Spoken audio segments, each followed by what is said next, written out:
All right, what's going on, guys? Welcome back.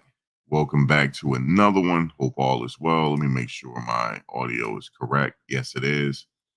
On today's video, I want to talk about how will the Colorado players land in the draft.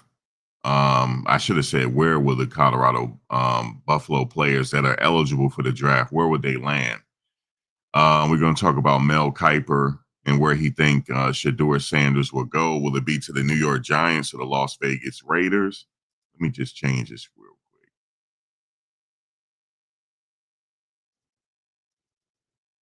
quick. Okay.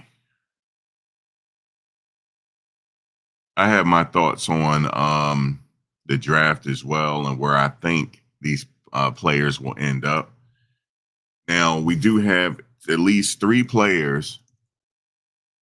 Well, I'm going to say at least two players from the Colorado Buffaloes that will for sure get drafted.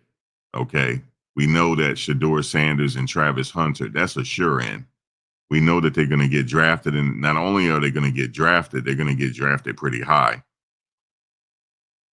The only debate between Shedeur and Travis, who will go first. A lot of experts say that Travis Hunter is a generational talent, which I agree. That a lot of teams are not going to be able to pass up on him if they have the number one pick. Now, it all depends on whoever has the number one pick. Is their need a quarterback? Now, whoever has the number one pick, if their need is not necessarily a quarterback, Travis will probably be number one. But then some teams may not be able to pass up on them even if they need a quarterback. So that's why people are saying overall, Travis is going to be the number one pick in the draft. And let me just say this: these are just my opinions, man. I be reading the comments and stuff, and you have a lot of. That's why I read the comments earlier. That's why I usually don't read them because some people they don't listen to understand what you're saying, and then they read the title and they react to the title. I understand people react to just the title, and it gets frustrating sometimes. That's why I just don't read the comments at all, man. I just don't, man, because you just read the title and you don't read the context of what I'm saying. I know what I'm talking about. I know that for sure. I don't even need an expert to tell me that Travis more than likely will be the number one pick. Um, for one thing, when you're drafting Travis Hunter, you're drafting like kind of like two players. He's very versatile. You can, I think, primarily he's going to be on defense. However, with the right situation, they're going to draw up plays for him on offense. Because if your receivers are not getting it done, you might as well put him in and see if he can actually get it done. So that's the type of player you bringing in. But it's yet to be seen on how they're gonna use him in the NFL. Are they gonna use is he gonna play both ways? But obviously he's not gonna play to the frequency that he played at Colorado. He's not. That's just a fact. He's not gonna play that many snaps. However, I would still put him in anyway.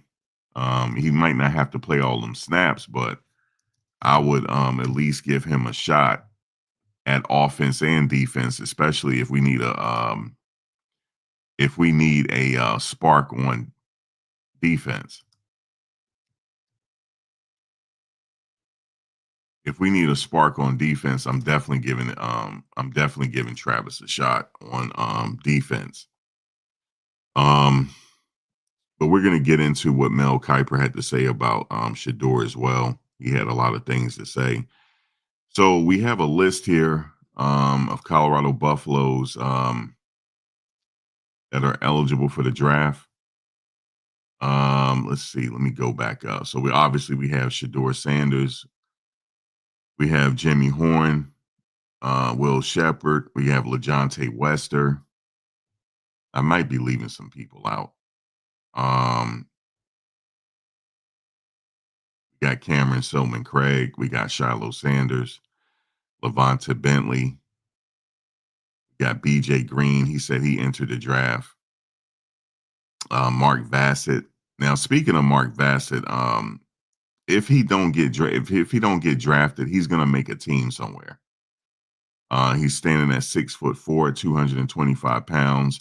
I think he's a very solid. I think he's a very solid punter, and I think he will land a roster spot on the NFL somewhere. He come from that program in Australia as a former kicker, NFL kicker that has this program where he convert Aussie football players into kickers, and he placed them in several colleges in the United States. Mark Bassett came from that program, and I believe the newest punter from Colorado came from that program as well. So a lot of these kickers get placed, and I think we're going to find him on a roster spot. I don't think he'll get drafted, but more than likely he could. I wouldn't be surprised if he did. I remember a punter last year got drafted. They a kick. Actually, was it a kicker or a punter that got drafted last year? I believe it was a punter, I believe. But I wouldn't be surprised if he get drafted. But more than likely, he'll make a roster spot as a non-drafted free agent. But definitely look out for him. He has it. I think he's an NFL punter. So look out for Mark Bassett. Now a few others. Now I think a lot of these players will be undrafted free agents, and they will get their opportunity in the NFL, and we'll see what happens from there. It's very hard to make the NFL, man. It's almost like hitting the lottery. It is hitting the lottery. So even I'm talking about, okay, you get an NFL invite, right, as an undrafted free agent. But then it's hard work just to make the team, just to make the roster. And if you make the roster, do you make the practice squad? There's nothing wrong making the practice squad. They get paid more than the average person in the workforce. But it's almost like the lottery just to even make that spot. It's a very competitive league, and there's not a lot of jobs available for the teams that we have. And I don't think the NFL is looking to expand anytime soon. But, we have the teams that we have, and there's only a certain amount of jobs available. So it's very, very competitive. I wish these guys would get drafted, but the reality is it's very, very, very competitive to get drafted. Not only that, to make an NFL roster spot is very, very competitive. So I wanted to say that. But I do wish these players the best, the ones that are making themselves eligible for the draft. And I think some of them will make a roster spot. For sure, Mark Bassett is going to. And I was right last year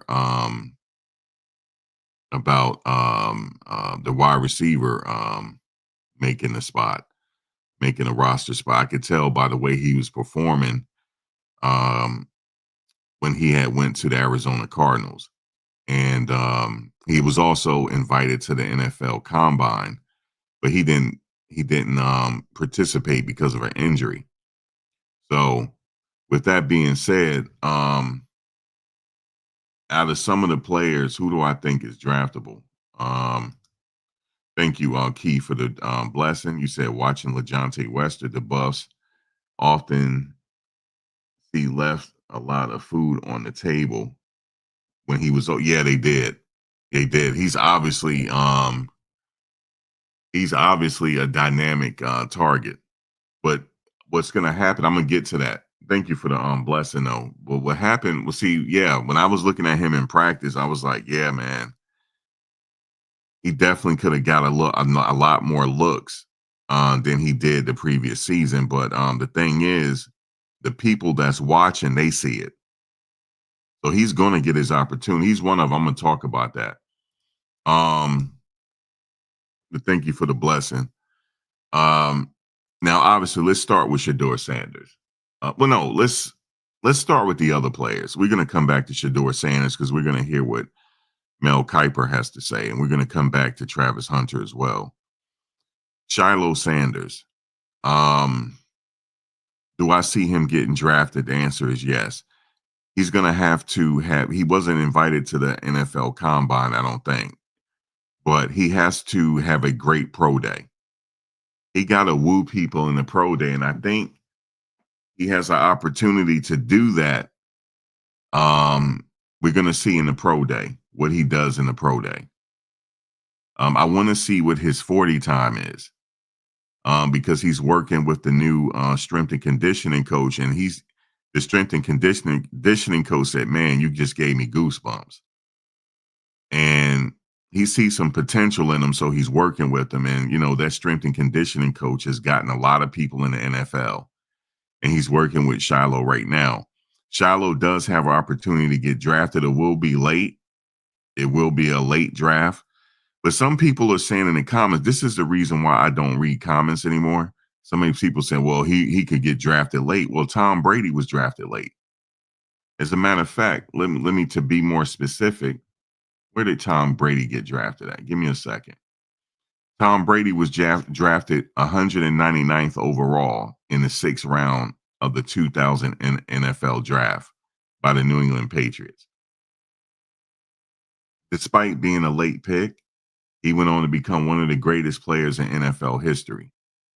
So Tom Brady was picked 199th overall, 6th round. So I basically brought up Tom Brady because it doesn't matter where you get drafted at. It doesn't matter. You cannot quantify what is in somebody's heart. You just can't. You don't know what type of player you're going to get until they get to the NFL. Now, you know how they say when you go to college, what you did in high school is out the window now. Now you got to prove yourself in college. Well, it's the same with the NFL. Yes, your resume from college will get you an opportunity, but the NFL, if you don't live up to the hype and live up to the billing and you don't produce, you're going to be out of there no less than a year or two. You'll be out. It may be no less than a year. I mean, you might not even make it through training camp. Okay. So you never know what somebody's going to do at that level of competition, because that's the what you call the elite level. Everybody there is good. Even the players that don't play are good. Okay, it's just that they don't have enough roster spots to satisfy everybody that get drafted every year. Remember, every year you got hundreds of people trying to get your job every year. That's how competitive it is. And then the rare people that's less than 1% that stay in the league over 3 years, that's less than 1%. Okay. You're in a very elite class to actually stay in the NFL past 3 years. You're an elite class if you make it on the NFL roster spot. After you make it on the NFL roster spot, if you stay past your rookie contract, you're in a very small percentage of players. Okay. So that's why I say I'm being realistic here. It's very, very competitive. You don't know. It could be somebody like a Travis Hunter that can get to the league and he may not show out. You see what I'm saying? But I think he's going to show out, though. There's certain players, man, they just got the DNA. There's just certain players that I just know that'll be okay. But there's certain players that's going to surprise you, though. You don't know until they get there. That's my whole point. You don't know what these players are going to do until they are around bona fide grown ass men. Okay. That's all they do is work out and think about their position. That's all they do. They don't have college no more. They don't have any, they have distractions, but they don't have college. All they do is work out, work out. Did you know? Somebody told me, I had a friend that he made the practice squad for the New York Jets. This was back in the 90s. We old now, but this is in the late 90s, early 2000s. And he was just telling me how competitive it is. He said people on the practice squad are elite of the elite. But then, you got to get lucky sometimes to actually get in the actual game on Sunday. It's a hard process. But he was saying that, it's so competitive that it runs people off. Some people can't handle it, but for the people that can handle it, they'll be fine. But you never know what a person is going to do until he gets there. Okay. Everybody is elite. You know what I'm saying? That's the ultimate thing. Everybody's elite. But the ones that you see that play on Sunday for many, many years, that's less than 1%. That's not even a 1% class.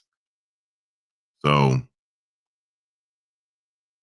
that's why I say with Shiloh Sanders, he could be the one that surprised people. And he does have the attitude and the throwback attitude to actually survive in that league on defense. He's always around the ball. Um, he has gotten his licks off no matter where he has gone. I remember him at South Carolina. He got his licks off. He's always been that way. But it's just that he has been injury prone, and that kind of hampered him a little bit. He stayed to his 5th year, but realistically speaking, he's only played 4 years. If you think about it, if you think about when he got injured at Jackson State, he got injured at South Carolina. He technically only played 4 years, even though he's been there 5. Um, so I think there's a huge upside to him because he has the fundamentals of the game. Now, the next test is, can he hang with the elites?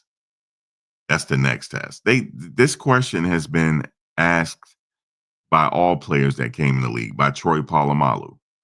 Or can he hang with the elites? And obviously was able to hang with the elites, right?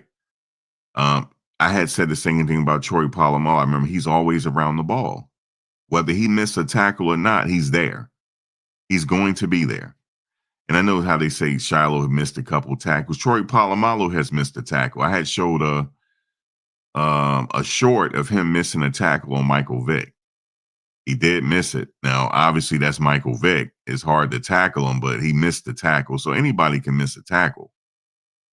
But what do your fundamentals look like? What does your attitude look like? I think he has it. But it's up to him now when he get to that NFL team in training camp. Now the real life start. See, this is where the real life start now. I'm going to get to Shedeur in a second with that, as you see with the picture there. Real life is starting for him now. He don't have his dad anymore. He's out in the real world now. That's why people are questioning Shedeur. Can he survive without his father? I think the answer is yes. He has the same attitude as his father. He is so sure of himself that you can't tell him nothing. And I'm telling you, that's the ingredient that you need to survive as a quarterback in that league. This is what was told to me, because I had a friend that played for the Jets. He told me this. Because I asked him about Shedeur, like, what do you really think? He said, well, certainly he has the attitude. He certainly has the attitude to do it. He has the mechanics to do it. The only thing left is to see him do it. That's the only thing left. All questions will be answered once he get to training camp, because wherever he goes, he's going to play on opening day. He's not going to be sitting behind nobody. Wherever he goes, they need a quarterback bad. So you know what that means?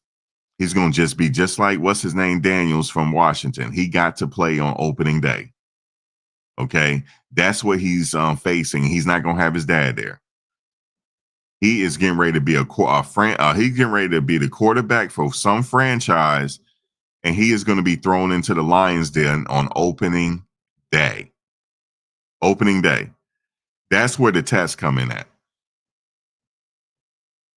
That's where the ultimate test is. It don't matter what nobody thinks. That's where the ultimate test comes in at. And guess what? I think he's going to pass the test.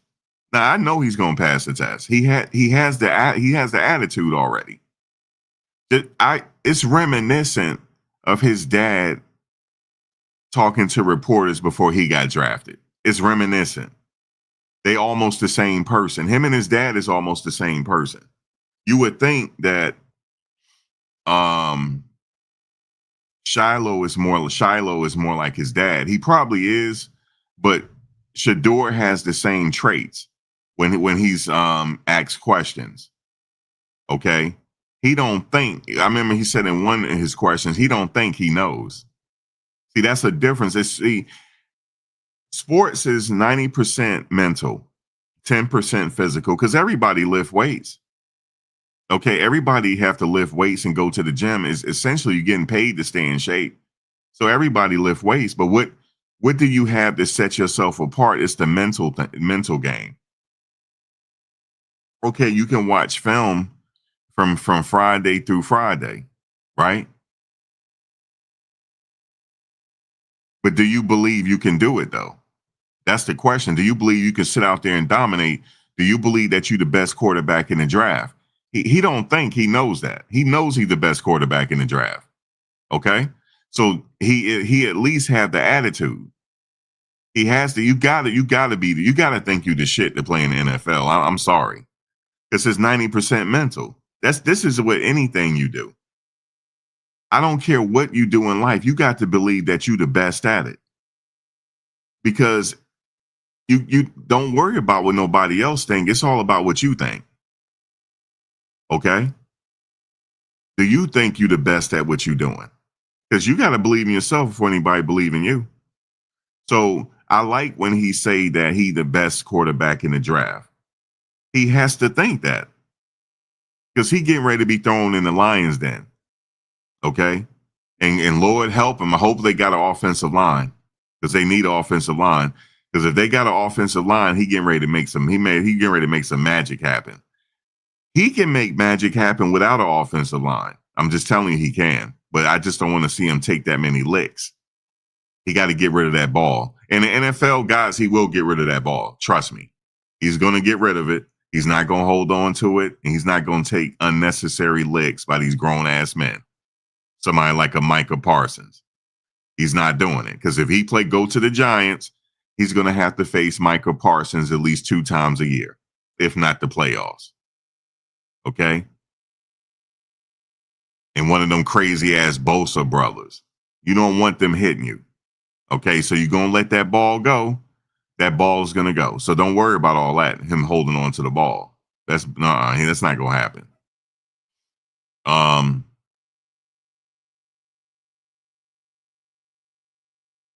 For me, he is a dual threat quarterback. He's dual threat. He don't look like it, but he's a dual threat. I know people don't want to give him that credit and say he's not really like mobile like a Daniels in Washington. He is mobile. If he has the opportunity, he's going to burn you for 15 yards and he's going to slide. He has that ability and he has rushed for touchdowns. He has rushed for over 30 yards and a touch to get to the touchdown. He has done that. Now in the NFL, that window, the gap of the window will close, but he can get 15 yards and burn you every now and then if he has to. But he's going to need an elite offensive line to make things happen. To make beautiful things happen. The kid is a winner. So we're going to see what happens when he get there, because when he go to the team, okay, he's going to get thrown into the lion's den. He got to start on opening day. He's not going to have the luxury to sit behind a quarterback. Cam Ward either. They got to start on opening day. So that's my take on Shedeur. Of course, it's just a matter of where he's getting drafted now. Some people seem to think that the Raiders may trade up for him. We're going to see, because of the relationship he has with Tom Brady. And Tom Brady may see a little bit of himself in Shedeur. If that's the case, then they may try to draft him and Tom Brady will work with him. But Shedeur is going to have to be 100% locked in. When I say 100% locked in, he can't have a life no more. Okay? He can't have a life no more. Fuck the glitz and glamour. You got to be in that playbook. If not, he's not going to survive 3 years. Everybody knows that. Every quarterback knows that. He won't survive. You have to be locked in that playbook. And that's what he going to have to do. Because he going to get thrown into the lion's den. He can't, he don't have the luxury to learn a couple years under an elite quarterback. He doesn't have that. He doesn't have that. He's not afforded that opportunity. In fact, all the quarterbacks that was drafted in the last couple years, they were never afforded that opportunity. Okay, Drake May, he had to go start in New England, get thrown in the Lions den. Okay, the same with the quarterback up there in Chicago. The same with Daniels in Washington. So on and so forth. They have to play right away. So the same is going to go for Shedeur. He got to play right away. But he will assimilate himself very well. He's just going to have to take the Tom Brady route though, and don't have no and live in his playbook and watch film. That's pretty much it for him. Now Travis, he's one of those players that I think that will assimilate very well in the NFL. He has the mentality. He has everything. He will get stronger. He's wiry strong. The weight will come. He's still maturing. Because remember, he had another year left of eligibility. So his body is not 100% mature yet. It's getting there. Um, he will put on that grown man, more of that grown man weight when he gets to the NFL. Within the 2 or 3 years of him in the NFL, you're gonna see him fill out a little more. But he's gonna be like some players, he's not gonna fill out much more. I mean, he's like wiry strong, but that's okay for the position he's playing. So I'm not worried about him in the draft at all. I'm not worried about his work ethic or anything like that. Just not worried about it. Um, you said Shiloh putting in work. Speaking of Shiloh, like I said, getting back to Shiloh, he has all those intangibles that you need to be a safety in the NFL. He's crazy. Number one, he's crazy. You have to be crazy, like a Troy Polamalu. You know what I'm saying? Like a Ronnie Lott, like a Steve Atwater, like the players from the Legion of Boom. All of them were crazy. Every last one of those players from the Legion of Boom was crazy. The Steel Curtain was crazy. Everybody, they all crazy. They're not normal people. To be a safety, you can't be normal. You have to be crazy. And he's crazy in a good way. He can turn it on and off, and he loves to hit. Now he gonna have to hit between the numbers though in NFL. He gonna get a lot of his pocketbook is gonna be small because they're gonna find him, but he'll figure it out. Yeah, he's physical. He looks for the cons. He looks for the smoke. And that's what you need, somebody that intimidating on the field for wide receivers to know you that you're aware there. Okay. That's why I'm interested into knowing his foot speed. I think his game speed is pretty good. I want to know what he runs in a 40 time. I think he's in the 40. I'm thinking he's about 4 4ish. Let me see something real quick. I'm comparing him to somebody, but he's a little smaller than Troy Polamalu. What was Troy?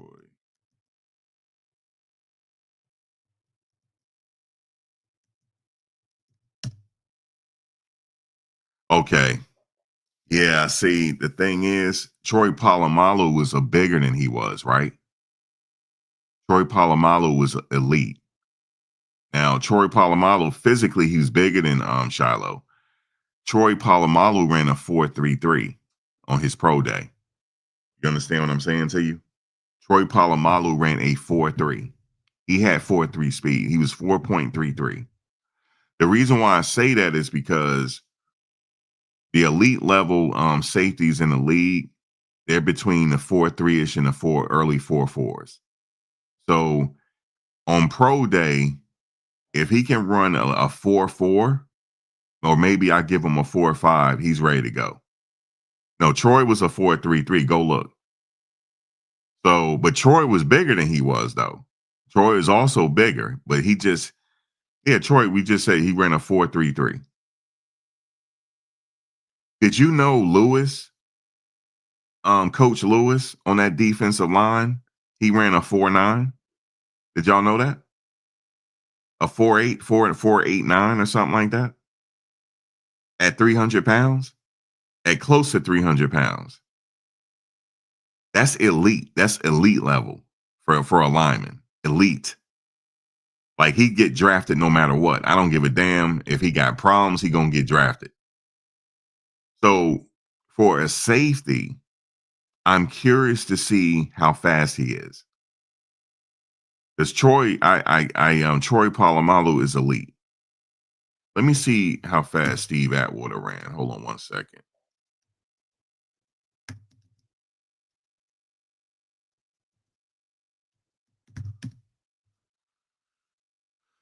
Okay. Steve Atwater 40 dash was 4.48. So all Shiloh has to do is run in between a 4.3 all the way up to a 4.8, a 4.8, and he's fine. And he's fine. All right. So that's why I want to know where his 40 time is, because he can get drafted higher if he woo people in the pro day. And you see he's not really hanging out or anything. You see he's working out, right? He's not really hanging out. It's just that you don't see him on camera all the time. He stays to himself and he works out. He does. And I knew he worked out because when he first got to Colorado, he led the team in tackles. That's how I know he was in shape. I know he's in shape. That's not the question. I know he putting the work in, and I also know that he watched film. I can tell when somebody watch film. He's always at the ball. He watches film. But you just don't see it. You said Sean Taylor ran about a 4.5. Okay, yeah. So as long as he in between those numbers, he's fine. But one thing he has that Sean Taylor had is he is physical. He loves to hit you. And Sean Taylor was what you call an assassin. He was an assassin. He was almost illegal to be on that field. He was illegal. Let me tell you, one time at a Pro Bowl, there was a former teammate of his, and he had a chance to level him, but he didn't do it because the ball wasn't catchable anyway. But he still could have leveled him, and it would have been fine. And the receiver said, "Thank you." He said, "Yeah, I wasn't going to do it to you." He said, "But I could have, though." He said, "But I saw who it was." But he is what you call an assassin, a headhunter. Shiloh is like that too. He loves to hit you. He wants to deplete somebody. That's what he wants to do. And he's going to get every opportunity in the NFL to do that. So if he has a good pro day, he's going to get drafted higher than you think. I'm telling you this. He is. He's going to get drafted higher than you think. Now, it don't matter where he get drafted, though. That doesn't matter to me. If he get drafted 6th round, so be it. But when he get to training camp, though, now they're going to be like they got a dog. He might be the biggest steal. He might be one of the biggest steals in the draft. He's in my top maybe 20 of biggest steals in the draft. I'm looking at this kid from Penn State too. Nobody's really talking about him. But he's definitely got a draftable score. He's going to get drafted. These guys are steals. I'm going to tell you why, because it's hard to find a good safety that's at the ball. If you have that, you got a player that's going to play for a while. That's why I think Shiloh is going to surprise a lot of people. I don't never mind his age or anything like that. He wants to go hit somebody. And as long as he's like that, he's going to be a presence out there. He's going to eventually make it to where he's playing on Sunday. And it's a very hard road to do, like I said, because he can also intercept the ball too.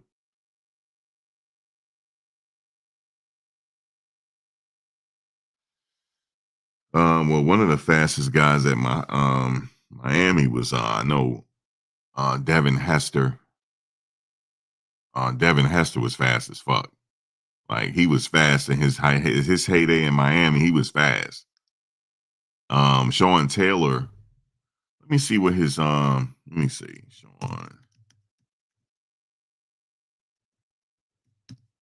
Sean Taylor 40 time. Yeah.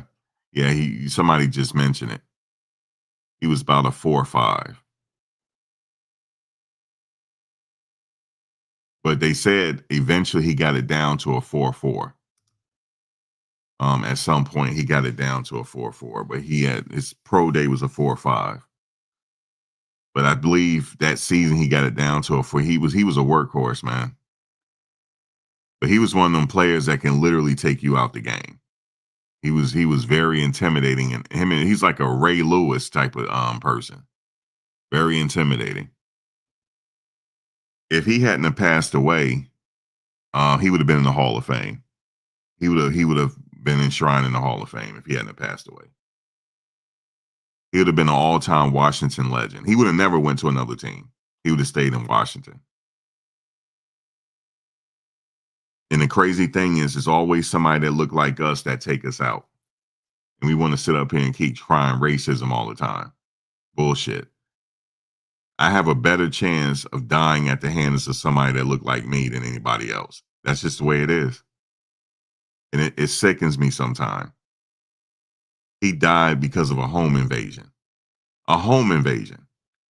They had already tried to get what they wanted. They didn't have to shoot him. They had the gun. They didn't have to shoot him. He was just trying to protect his fiance and his baby at the time.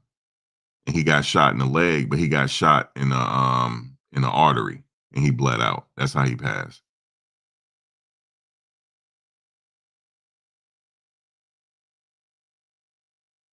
Yeah, Ed Reed about a 4.5, right? So that's all Shiloh have to be within that speed range. But he has the other intangibles that's gonna make the other teams look at him like, hey, I like this guy right here. Um, he's a student of the game. He knows the game pretty well. And there's some things about his technique he has to work on though, because I see that when he was working with the defensive coordinator, he was changing some things on his technique. Um, yeah, it was some things about his technique that he was working on, and then also the new head and strength and conditioning coach is helping him with his technique as well. Yeah, there obviously is a different technique when you're preparing for the 40-yard dash. He may not have known it. It's because he's not a track runner. His dad knew it because his dad ran track. So he really didn't need no help with it. He ran track. Um, but it's a way to launch yourself. So he's learning that. And I think that he's a lot faster than he thought he was on that launch. That's why the coach said, you're giving me goosebumps, the way you took off. He's a lot faster than he think. He just need the technique. You said his tackling, he don't wrap up. He'll wrap up when he need to.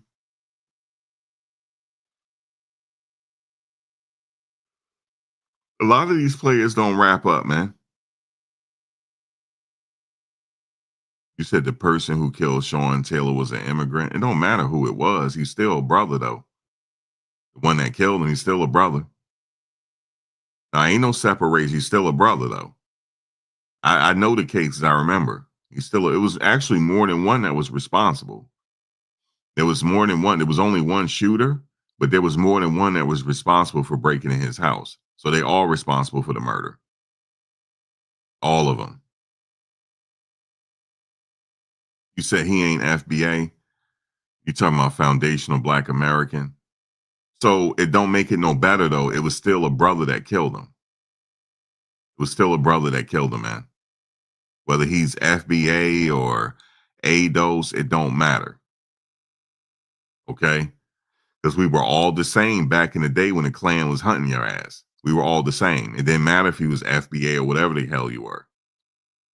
You see what I'm saying? See, that's the problem with us. We don't unite. That's why things can happen. We don't unite like we're supposed to. Because it's self-hate. It's ingrained in us. But some of us that are woke, we don't think like that. But we have to be by ourselves until we find somebody that's like-minded individuals. Other than that, I always hang by myself. Because the average person's a hater in some type of way. That's exactly why I hang by myself, man. Got to be alone at some time to survive until you find like-minded individuals. I know, man. That's how I survived to be my age, man. A lot of people I grew up with in the grave, man, prematurely, and 90% of them died by the hand of a gun. 90% of them. That's a whole different story because they shouldn't have been in what they was into. So I had to say that. But yeah, you have a greater chance of dying. Well, like you said, man, someone weren't FBA. You're right. You're right about that. Did you know? You said he wasn't white. Is it right? Did you know though? Okay, if you speaking of FBA, did you know it's rare to to meet somebody randomly that's a FBA? Did you know that? It's almost like because if you separate us like that, we less than 3 or 4% of the U.S. population that's free right now. That's not in jail. Most of them locked up. The other percentage is locked up or died prematurely. That's why I don't like the separation. But obviously, I understand why people separate. Like want to separate themselves from other people. But um, if you think about it in terms of the U.S. the populace, as far as the continent is concerned, we're the majority. As far as the rest of the world is concerned, we're the majority. But we don't think that way, so we're not the majority because we don't think that way. But anyway, getting back to the draft, so we covered Shiloh. We know that he's draftable, right? Um, Cameron Silman Craig. No, let me go to Jimmy Horn. Watch this. Jimmy Horn. Jimmy Horn has not peaked yet. Once he peaks, he's going to be, this kid is going to surprise you. He's going to be an elite wide receiver eventually. He has the tools. It's just a mental thing. It's a mental thing with him. But he has to, he is elite. I know, I hope he knows that he's elite. He is. You know who he reminds me of? He reminds me of a young Deshaun Watson. I mean, Deshaun Jackson. You don't believe me? Wait until pro day and you're going to see his 40 time. Wait until you see it. He's going to be a low 4.3. He's not going to be like Coach Prime, though. Coach Prime was like a 4.2 something, 4.28. That man ran a 4.28, yo. I still don't believe that. He ran a 4.28. No, his hands are there, Dale. He got the hands. It's the mind. It's 90% mental. He has to believe that he's elite. He has to believe it. If he believes that he's elite, he's gonna make it. That's what happened with his boy that made the Cardinals. It's a mind thing. He went in that training camp and killed it. He was not going to be denied. He was not going to be denied.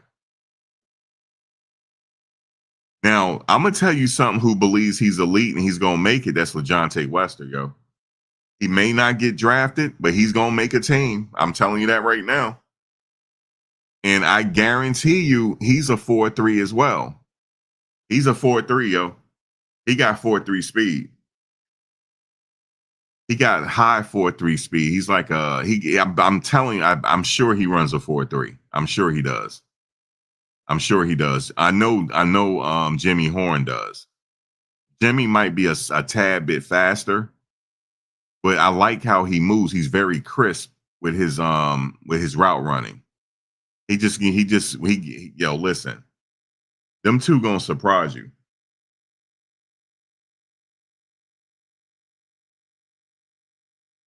Yes, he's elite. He is. He is elite. And guess what? The coaches see it too. They know. You saw he caught that unbelievable pass in camp, in training. I mean, well, in the practice.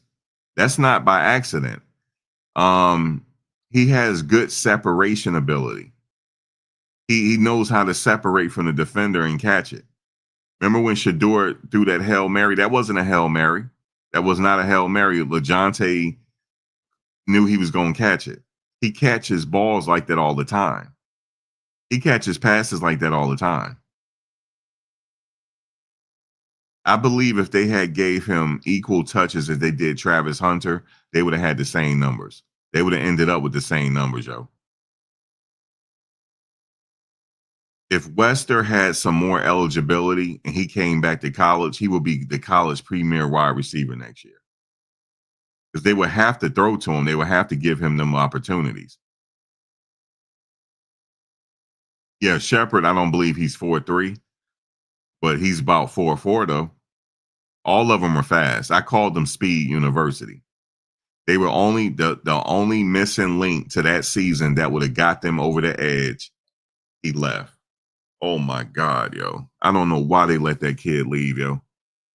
What was the reason why that man left? He was the missing link. He was the missing link. Y'all know who I'm talking about, man. He was the missing link, the running back. He was the missing link to Speed University. They would have been complete. It would have been a fucking track meet out there. But he wanted to go home, I guess. He wanted to go home. Dylan Edwards was the missing link. That hurt them because I know they had a lot of plans for him in that offense. I don't know why I don't know if he believed that he wasn't going to get no playing time. Bro, you was going to get playing to bro, you were the best one.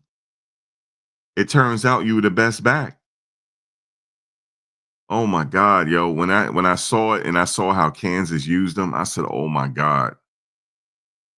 And then Kansas realized in the bowl game that they should have used him more. But the only problem was they had another good back there. I think people look at Dylan's size and say, okay, we got to use it. Listen, I told people he's like the Rocket Ishmael. Nobody listen. That's the Rocket Ishmael 2.0. He's the second coming of the Rocket Ishmael. I told people this. He's going to run back punts. I said it. He's going to run back punts. He's the second coming of the Rocket Ishmael. It's just people don't remember the Rocket Ishmael, man. Lord have mercy. When I went from Notre Dame, the Rocket Ishmael under Lou Holtz, man. He remind me of the Rocket Ishmael, the same player. He can be a wide receiver. He's an all-purpose back. It's just that he's small. But I think people look at his stature and his weight. No, man, that's the Rocket Ishmael, dog.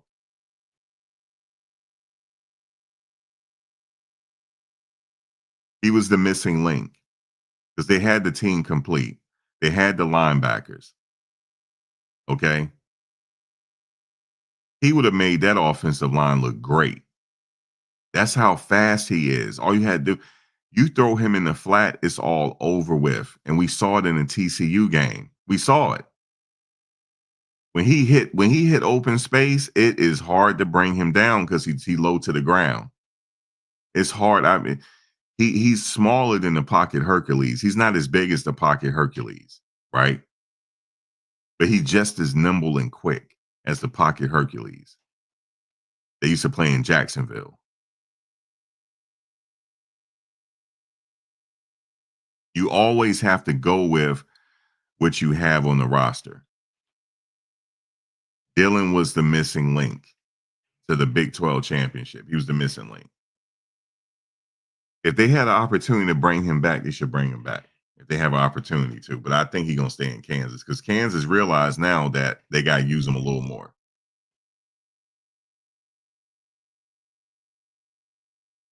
Because he showed out in that bowl game. He did.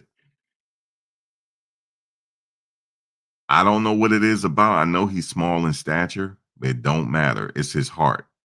Just like it's reminiscent of Allen Iverson. Oh, Allen is short and he's small, he's skinny. But when he got to the league, I said, wait till he get to the league, yo. Wait till he get there. And what did he do? He crossed his airness, his highness. Okay. The one that started the sneaker industry, the one that started the sneaker heads. He crossed that man twice. I never forget it. Even though Chicago went on to win the game, though. Let's just be clear. Chicago went on to win that game now. But he crossed his airness twice, and Jordan went for it. And he scored on him at that. And Jordan had that look. You know what Jordan said? He said, this kid gonna stay around, yo. Jordan even gave him respect. He didn't give him respect in the game, but he said in his mind afterwards, he said, this kid gonna be around, he's gonna be something to reckon with. The only problem with Allen Iverson was he needed a little bit more on that Philly team. He needed a little bit more. Now, when they had Derek Coleman and all those people, they had it. They should have kept that team intact. They did have Matt Geiger at the center position. They had Deke for a minute. He had Dikembe. They should have kept it. But he's small in stature, but you cannot quantify somebody's heart. I'm telling you, this game is 90% mental. Dylan has it. He has it, man. He has it. The only knock on him is his size. But he'll get bigger, though.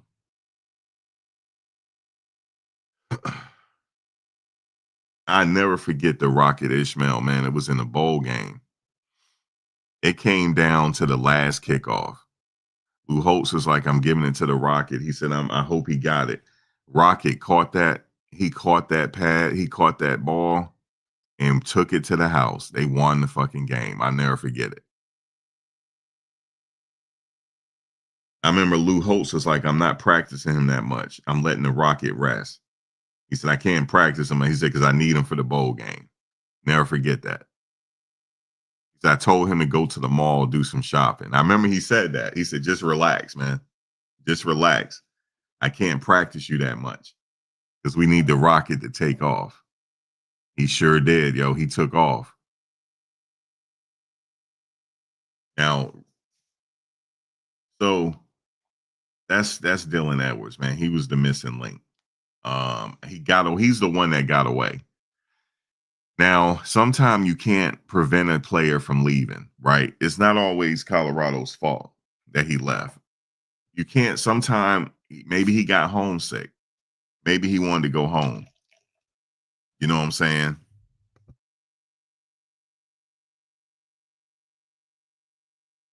Maybe Dylan wanted to go home, man. That's the only thing I could say because I don't know how they didn't keep him.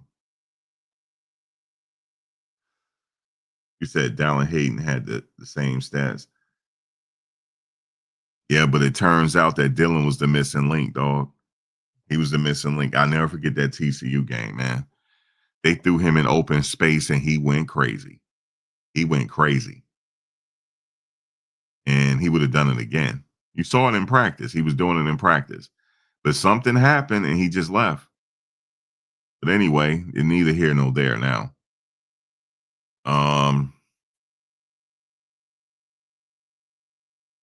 I would have loved to see Alton McCaskill stay, but he went on to Arizona. But he had to sit behind. They already had Scatterboo though. That's an NFL running back, so he had to sit behind Scatterboo. So we're gonna see what he do next year.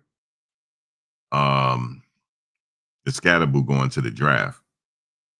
Which Scatterboo is going? Don't make no mistakes about it now. If he don't get drafted in the first round, he going second round. Scatterboo is going mid-second round for sure. For sure, he's going mid-second round. The latest. So Jimmy Horn,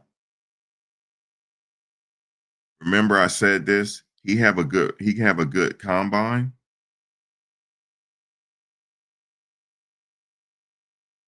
If Jimmy have a good combine, he is going to get drafted. And I'm gonna tell you something. When he get to that combine, I need you to see it. Wait till that 40 time, yo. He's gonna run a 4.3. Yes, indeed. He gonna run it. He's gonna run a 4.3. And that's enough that he need right there. That's all he need. They just want to see the 4.3. They just need to see it. You cannot pass up on a 4.3. You can't pass up on it.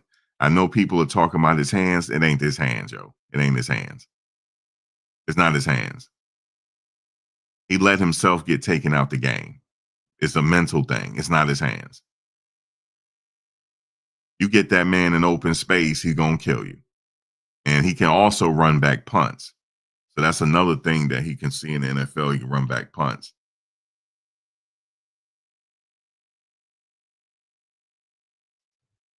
He's going to have to work himself up to be a number one or number two, though, or number three. He got to work his way up. Remember, the NFL is hard. So he got to work his way up. Give him a couple years in the league. Give him about 3 years. Okay. He'll work his way up.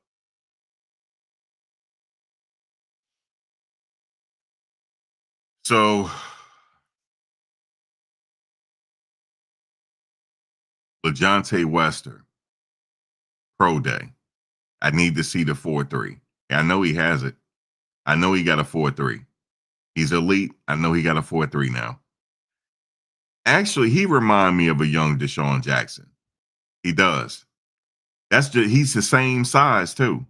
Remember, Deshaun Jackson was skinny. Okay, when he playing in Atlanta with Michael Vick. You see how skinny Deshaun just didn't matter. He burned you. So Jimmy could go third round. He just need to have that. He need to go to pro day and woo him with that speed, yo. It's coming. It's coming. So with LeJontay Wester, he have a good pro day. He's a young Deshaun Jackson.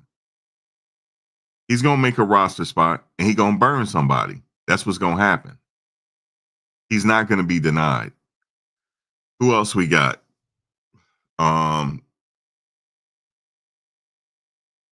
Chidozie. The knock on Chidozie is his size. Okay, they're gonna try to knock him for his size. So what he's gonna have to do is he's gonna have to go to training camping and kill it. That's what he's gonna have to do. Because he's the same size as what's his name that played in LA. The defensive lineman. What's his name? They the same size. What's the dude that played in LA, man? The Rams. The defensive lineman, like the all pro. They're the same size. I believe that man is 5'11", man. I forget his name though. What's his name, man?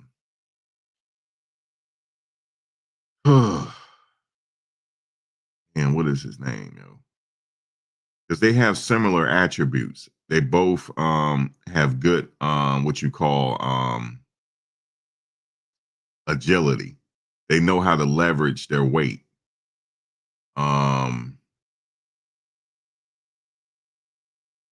Hold up, let me find his name because I need to know his attributes.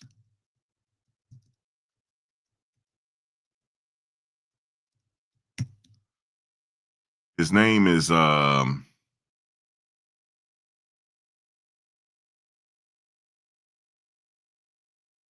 he's not there no more. Not yeah, Aaron Donald. Hold on, let me see. Let's see how tall is he? Okay, so he 284. Never mind, he's 6'1". Aaron Donald is 6'1". So Aaron Donald is bigger. So Aaron Donald is 6'1", yo. So Chidozie is like 5'10". I think they say got him at 5'11". Okay, I'll give him 5'11", but that is small for his position. He's playing a nose tackle, right? That's small for his position. However, he reminds me a little bit of Aaron Donald, a little bit. He knows how to leverage his. He's a former wrestler. He knows about leverage. That he's gonna have to use that tool in the NFL in a training camp and kill him. And then they may move him though. They may move him out of the nose tackle. I don't know. We'll see. But he definitely had to. So he have the weight. It's just his height that they're gonna try to knock him on. You know what would be good though? He have a good 40 time. Let me see Aaron Donald's 40 time. Let's see what it was. Okay. Oh my God. Holy shit. Aaron Donald 40-yard dash was 4.68. That is elite. Aaron Donald was 4.6, dog.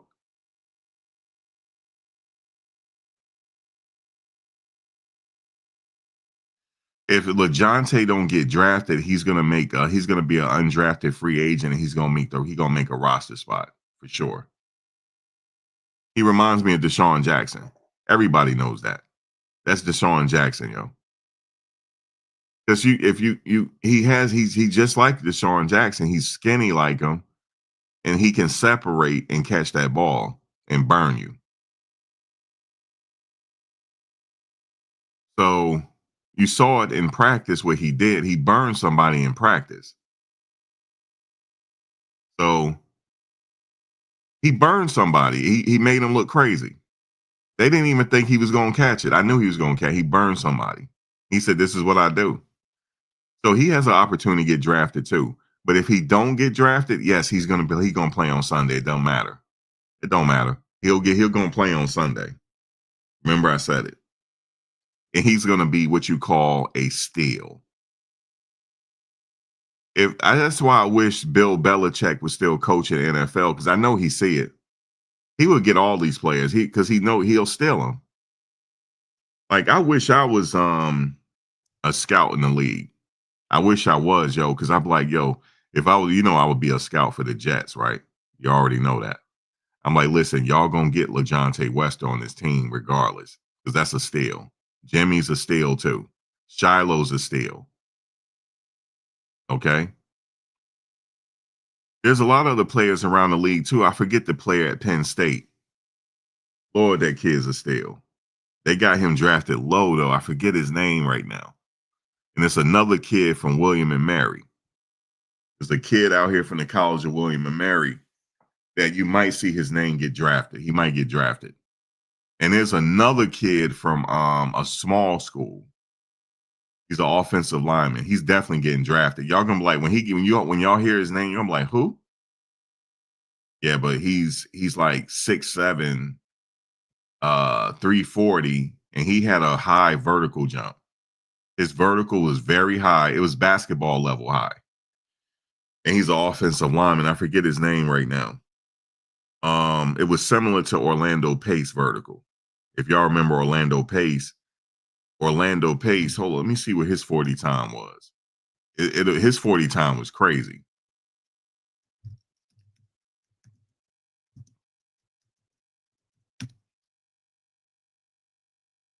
Yo, my God, yo. Orlando Pace ran a 5.35. Holy shit. At 300 and some 60 some pounds. That's why they call him the cat. Hold on, what was his vertical?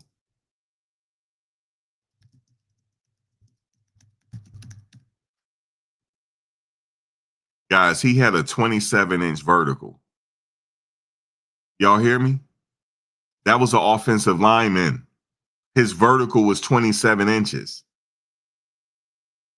That's unheard of for offensive linemen. They need to study him, yo, to figure out what happened. Jimmy is a good route runner. That's big that you said Wes Welker, man. To compare him to Wes Welker is big, yo. I would love to see him work out in the offseason with Wes Welker. Let Wes help him out. Oh my God, for you to say Steve Smith Sr., you putting him in that category, that's saying a lot for LeJounte Wester. If you saying he like Deshaun Jackson, Steve Smith Sr., he gonna be in the league for a long time, brother. A long time. And if you say if you really believe Jimmy is like Wes Welker, yeah, man. Yeah. He almost had 1,000 yards and get drafted. So it's all about his combine. If Jimmy have a good combine, If he don't get drafted, he's gonna make what you call an undrafted free agent and make the team. I'm telling you, he is. He only had 440 yards because you had Travis on the team and LaJohntay Wester. It wasn't enough ball to go around. Okay, it wasn't enough to go around. He got a lot of touches this year. He got a lot of touches. If he had the equal amount of touches, if LaJohntay Wester had equal amount of touches, they would have had the same stats. They would have had to split the stats if they both had equal amount of touches. But you had to get Travis the ball, you know what I'm saying? Because he's a playmaker. You had to get it to him. But it's just not enough ball to go around. It's not. So I don't look at the yardage. I look at the potential in the person. I see how Jimmy was moving with them routes and how crisp he looked. He ready to go, man. He focused.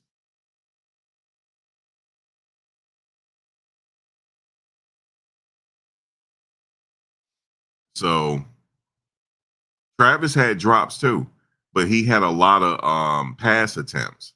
He had drops. Everybody dropped it, but he wasn't the premier wide receiver on the team, though. It was Travis Hunter, and then probably LaJohntay. So it's just not enough opportunity.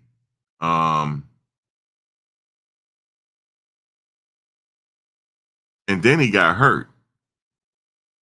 Yeah, he got hurt. So he has a huge upside to him, though.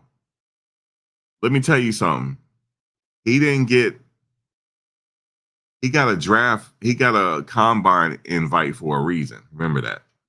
The scouts see it. The scouts see you don't. They understand that he probably wasn't. Travis getting all the touches. They know that, but they see something in him for them to give him an invite. Trust me, they saw something. I see it too. You would have said the same thing about Tom Brady. Oh, Tom ain't getting drafted. Tom ain't nobody. I promise you would have said that about Tom Brady because everybody did. He didn't have a good combine. He didn't. He was slow. He had a good arm, though. I tell you that much. That's what he did have. But he was accurate. But he didn't run that fast. He didn't look athletic at all. In fact, he run faster now that he retired. He run faster than he ran in the combine. And he built his body up. His body didn't look like nothing in the combine, but he built it up over time. And he became elite. So you don't know what's in the person's heart and mind. So some people rise to the occasion when the competition is there. They rise to the level and they surprise people. That's why Belichick was able to steal everybody. That's why he was able to get a Wes Welker. That's why he was able to get an Amendola. Okay, because nobody else saw it. But he saw it. He has an eye for talent, and he gives you a chance. He saw it in Tom Brady. Tom Brady made him look like a genius for him to draft him. Yeah, Horn did miss games. And they had a lot of plays for him too. I remember Coach Prime said he was a big part of the offense, but we lost him because he got hurt and we miss him. I'll never forget what Jimmy Horn did against that Colorado State game. Don't forget that now. You talking about he got drops, but he helped them win that game, though. I bet you he did. When he did that little juke move and dived into the end zone, I'll never forget it. I said, that's a player right there. And trust me, NFL scouts saw it. They saw it. They saw it. They saw it, man. They saw it. I saw it. He will at least get his opportunity in NFL. Remember that. If he don't get drafted, he will be an undrafted free agent. He will get his opportunity. He going to get on the team, which is a very hard thing to do. but he gonna do it. Just like his boy did. Did you think his boy was gonna make an NFL team? Be honest. How many people think Xavier Weaver was gonna make the team and play on Sunday? He also played on Sunday.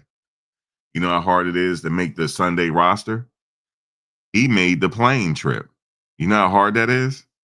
To go from a practice player to making the plane trip? It's very hard because in the NFL, they don't send all these people on a away game. They send if you first string, second string, third string, and then special teams. That's it. Not only did he make the roster spot, he made it on Sunday. That's a difference. His price went up. His pay went up. He got on that plane for Sunday. Did you think he would do that? Anybody think he was going to do it? Because I heard a lot of people saying, "Oh, I don't think he's going to get drafted. I don't know." His dad played in the league, so he got the DNA. His dad played wide receiver. Yep, his dad. So they knew he had the DNA in him. So,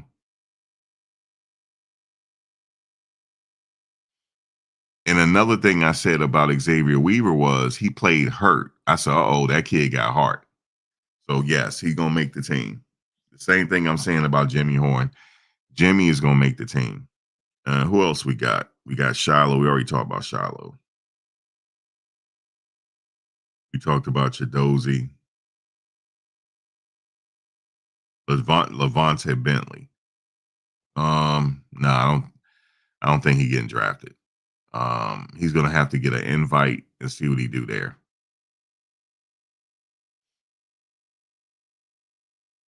The only reason is just so competitive, man. It's just the way it is. You only have a certain amount of draft spots.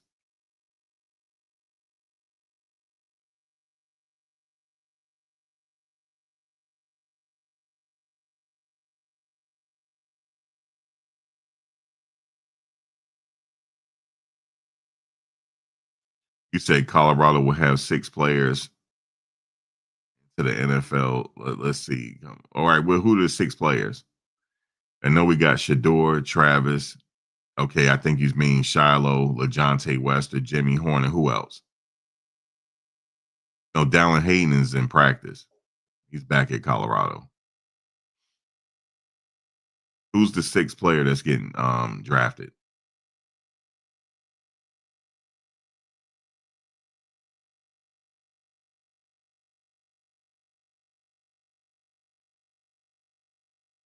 Oh, you saying you think Chidozie's getting drafted? I don't do receipts. You know how people say, let's come back for receipt. I don't do all that. I'm not, we know we not in competition over here. If you feel like he getting drafted, you feel like he getting drafted. I don't do receipts and all that. Hey, let's do the remember. I don't do all that. We talking now. So if you feel like he getting drafted. I don't know. He gonna have to have a good pro day. The only reason why I say that is just at that competition, it's a lot of competition. It is. It's hard. Do you know how hard it is to get drafted? It's hard to get drafted, bro. I would love to see him get drafted, of course. I think he got the potential and he has good leverage and he can dominate somebody. I like what that kid said at BYU about Chidozie. He was like, man, that kid is good, man. That center from BYU. He said he got me a few times and I got him a few times. He was like, yo, that kid is good, man. He said it. He gave Chidozie his props.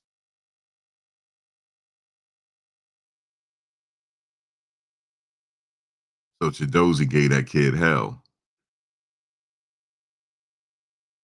How I feel about Will Shepherd getting drafted. I honestly believe he probably. Where did Will Shepherd come from? He came from the SEC, right? He came from Vanderbilt. Probably should have stayed at Vanderbilt. He probably should have stayed in the SEC and had a big year with Vanderbilt. He probably should have. He shouldn't have. Everybody shouldn't lead their teams, dog. Everybody shouldn't. I don't know. I don't know. We'll see. He has the skills though. Um, I think he could potentially make an NFL roster. But if he get drafted, I wouldn't be surprised either. He gonna have to have a good pro day. And I saw the way he was moving at that practice. He was moving good at that practice. But see, the problem is though, everybody couldn't get their touches. At Colorado, Travis demanded all the touches. That was the problem. If you were the man at Vanderbilt, he probably should have stayed there because Travis got all the touches and it took away from a lot of people. As you see with LeJontay Wester, if LeJontay Wester had got equal amount of touches, they would have had the same stats. And he does have a big body, and that's something that you need as a wide receiver. I just want to see his 40 time.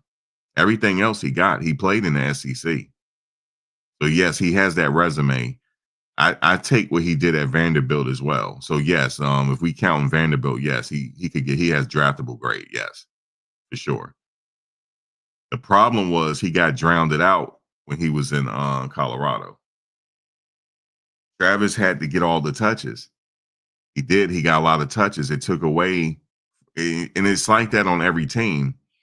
If you have a player that get all the touch, it's going to take away from some other people.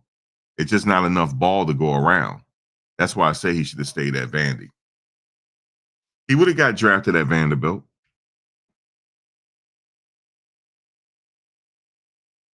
Think about all. Did you know there's a wide receiver right now from a small school that's going to get drafted? Y'all know that, right? I forget his name. He plays in Virginia. He's going to get drafted before all of them. And y'all never heard of him. So my point is you just stay at the school you're at and dominate there. The NFL will find you.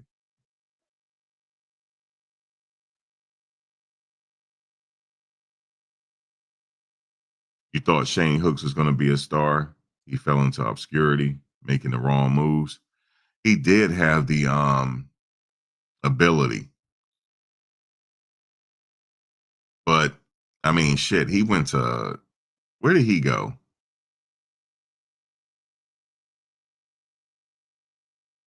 He went to Auburn right after Jackson State, and then he went after that. He transferred to Ole Miss. It was just too much competition. Too much competition, man. He probably should have came to Colorado. That's probably what he should have did. He probably should have came to Colorado. He would have did better than what's his name? That came to Colorado, that wide receiver that left, and people were making fun of him. Shane Hooks would have did better. He would have fit in better at Colorado. Sometimes you have to go with what you know. That's why some players enter the portal and they mess up and get stuck.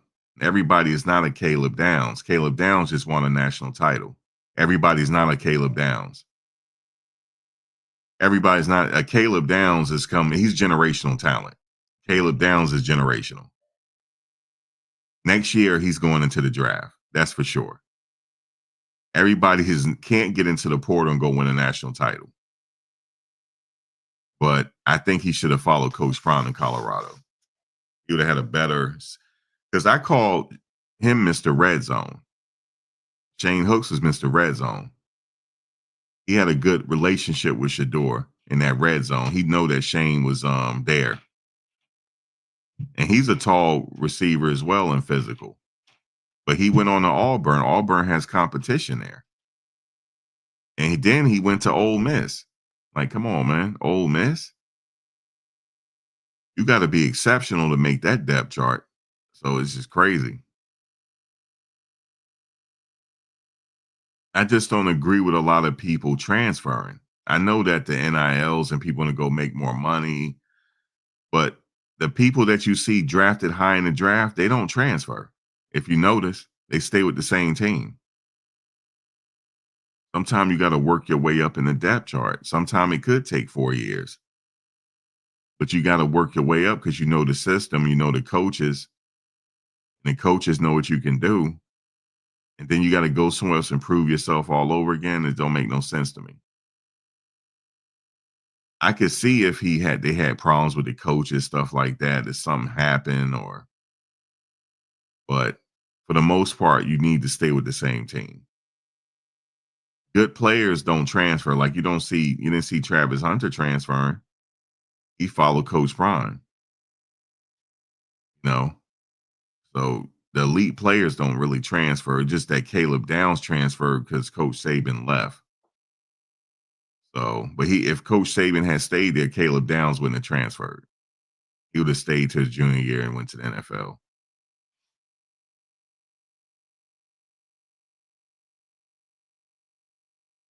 Yeah, he was scary with Shedeur, especially in that red zone. But he went on. He made his decision, and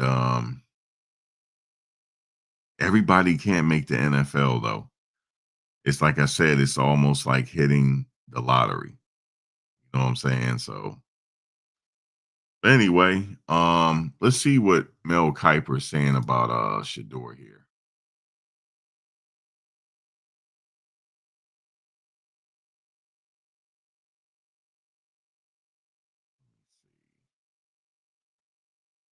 Gotta find it.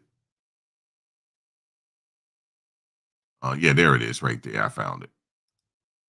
Jr. has released his first mock draft. 1.0 is available as we speak. Mel, welcome. It is a delight to have you with us on Get Up. Let's go through the top 3 picks. Everyone's waiting to see which quarterback goes number 1. Mel, who are the top 3 picks in your mock draft? Brandon going number 1, Tennessee. I'm taking Cam Ward, not because he's my highest rated quarterback. Shedeur Sanders is my QB1 because my friends in the NFL were saying, hey, the live arm, the mobility, the high completion percentage of 3 different programs. Doesn't throw a lot of interceptions, but he's a little careless, a little reckless with the football in terms of ball security at times. He cleaned that up a little this year. Certainly Cam Ward makes sense of that pick number 1 for Tennessee. Then you go to pick number 2. This is where, again, these 2 quarterbacks getting forced up just a bit. Who's the best player in this draft? It's Travis Hunter from Colorado. Be it wide receiver, corner. Cleveland needs a dynamic presence at that wide receiver spot. Sprinkle him in at corner. They go Travis Hunter, best player in the draft, over the quarterback in Shedeur Sanders. Shedeur Sanders would drop down to that 3rd spot. And I think when you look at number 3 and you're the New York Jets, people say, hey, Brian Daboll likes mobile quarterbacks. Well, hey, in Baltimore, they had Joe Flacco and then went to Lamar Jackson, one with them both. Why not Shedeur Sanders? He's surgical in the way he goes about his business. He completes a high percentage of his passes. He's a guy certainly super. I love what he said about him. Did you hear what he said? He's surgical about the way he go about his business. Yeah, man. That highlights Shedeur right there. That man is surgical, the way he goes about his business. If you see when he's warming up, it's always the same way. He warms up the same way, and he does not get distracted. You remember how Cam Newton was trying to talk to him? He didn't want to talk to Cam at the time. He needed to be working out. He is surgical way he go about his business. That man is definitely going to the New York Giants. I want him to go to the New York Giants, yo. The hell with the Raiders. That's because I get the opportunity to drive up to see him. Because see, I can just drive up to go to his games. Ain't but a 6.5 hour drive from where I live at in Virginia. And I'm back home. Man, the Giants, oh my God, they are hoping they get Shedeur. I know some hardcore Giants fans, yo. They want Shedeur bad, but they don't want to talk about it because they don't think they're gonna get him. They don't think the Giants fans don't think Shedeur is gonna be available. Or Cam Ward. They don't think so. They don't think they're gonna be available at that particular spot. I said, no, Shedeur might be available. And if he go to the Giants, let me tell you something. If Shedeur go to the Giants, he's staying a Giant. He's never going to another team. The Giants have a history of keeping on to their quarterbacks. Shedeur is built for New York City. He's built for it.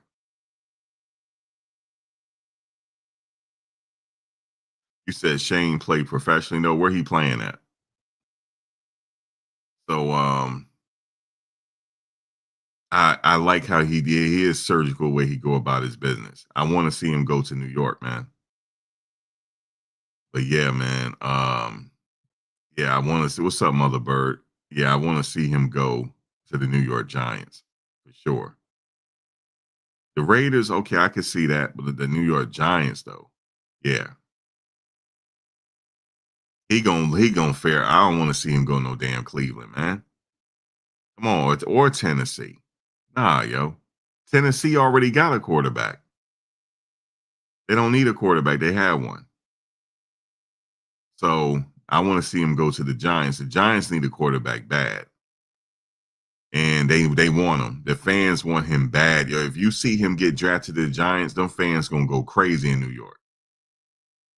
They want him, man, but they don't know if they're gonna get him. Oh, Shane in the CFL, that's what's up. Yeah, CFL is just as good. But yeah, I want to see Shedeur go to the New York Giants. And while you at it, bring Shiloh as well. While you at it. They can use both of them. So that's just what it is right there. But he'll love that stadium too. It's a nice stadium. And the stadium is expandable. It can actually be bigger. It's expandable just like how the Dallas stadium is. So yeah, I don't want to see Shedeur in no damn Cleveland, man. No. I want to see him. If that's the case, then shit, I want to see him come to New York. It's cold up in New York too, but I want to see him in New York. He gonna win in New York for sure. Um, Tennessee already have what's his name, Will something. They already got a quarterback, or unless they thinking that they're not going to keep him. But yeah, New York needs a quarterback very bad. So we'll see what happens there. He is surgical where he go about his business. For tough in that pocket, great instincts and awareness as well. To me, Shedeur Sanders, with the ability he has, that magic when he throws that football, it would make sense with the New York Giants. He's they're my fourth and fifth highest rated players on the board. Take them at 1 and take them at 3, to me, would be okay. Meaning the quarterback. So let's just deal in Sanders for a minute here, Mel, because I do the all season long. I've been doing the First Draft podcast with you and Field, and I'll be back with you guys again right after the NFL playoffs. I know that you have Shedeur Sanders as number 1 on your board between the two quarterbacks. What is it you think that will result in Ward going ahead of Shedeur? Because that's what I focus on when you do these mocks. Right. I think it's the arm strength, the superior arm strength with Cam Ward. He can make all the throws, all those different arm angles that he throws from. Shedeur's old school. He's traditional pocket passer. I love Shedeur, but I think the arm strength and all those angles and the mobility to beat you with his legs, he can do that. Now, Shedeur can roll right, roll left to make accurate throws, but the ability to run, he had 17. Cam Ward did 17 rushing touchdowns over the last 3 years. Remember, he did it at Incarnate Word, did it at Washington State, did it at Miami. I just think arm strength, mobility, edge, when I talk to my friends in the NFL, may give him a slight edge in terms of where he goes in the draft. I'm going to stick with Shedeur. I love old school, the way Brady did his work all through his career. I think Shedeur does. I'm interested to see, Greeny, one thing, and I almost did it. I'll wait till April to do trades. I almost had the Raiders going up from 6-2 to get Shedeur Sanders ahead of the Giants. So I think Tom Brady will see a little bit of himself in Shedeur. We know they have a relationship. I think Shedeur Sanders with the Raiders, by moving up from 6-2, could be something in the cards possibly. That could be it too. They could trade up for him. We're gonna have to see, but if the Raiders have a chance to get Cam Ward, they're gonna do it. So it's gonna be Travis Hunter in any particular order. It's gonna be Travis Hunter, Shedeur, Cam Ward. They all coming off the table back to back to back. We just don't know which one is getting drafted where. But I do believe, or Shedeur could possibly go to the Giants. That's a match made in heaven. He go there, so we'll see.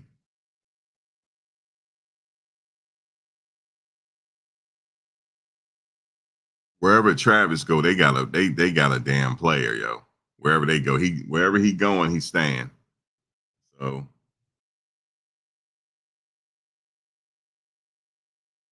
when he get drafted, he that's it.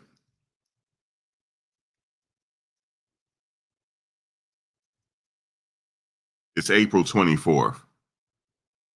Thursday, April 24th. So we got a long way to go.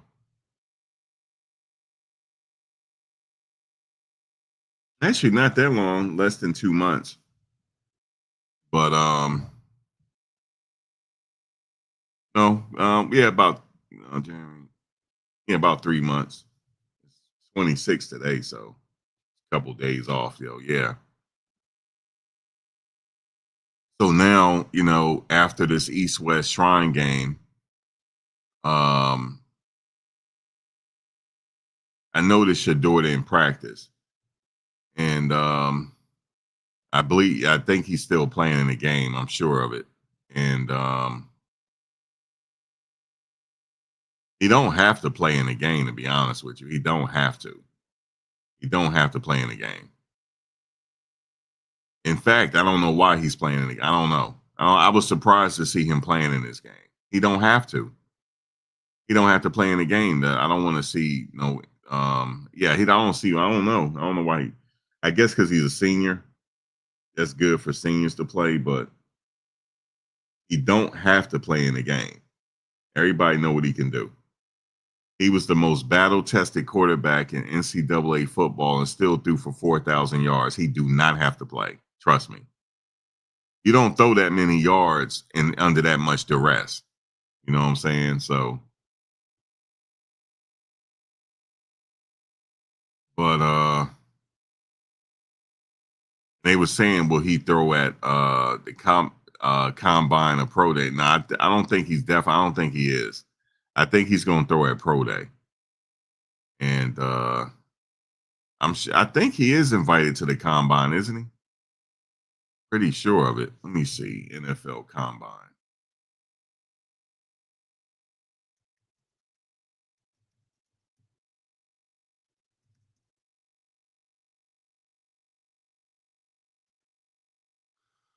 Let's see.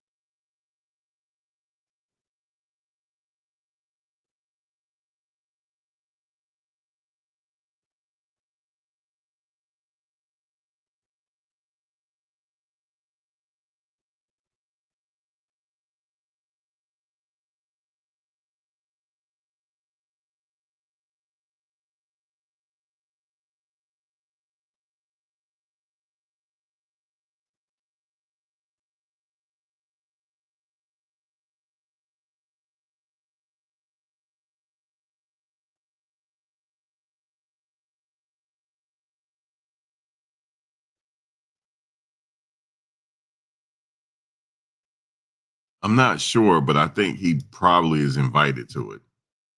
Um, I don't know if he accepted the invite though. I don't think he has to go to it. I think he'll just throw at pro day. I don't think he's gonna check this out. I don't even think he's gonna run at pro day. He'll throw. He'll probably throw at pro day. That's pretty much it. It's like kind of how the quarterback at Carolina did. He just threw at pro day. That was it. Uh, Bryce Young. That's what I was talking about. But I remember when he came to the combines and they measured him, they were surprised on how short he was. That was hilarious.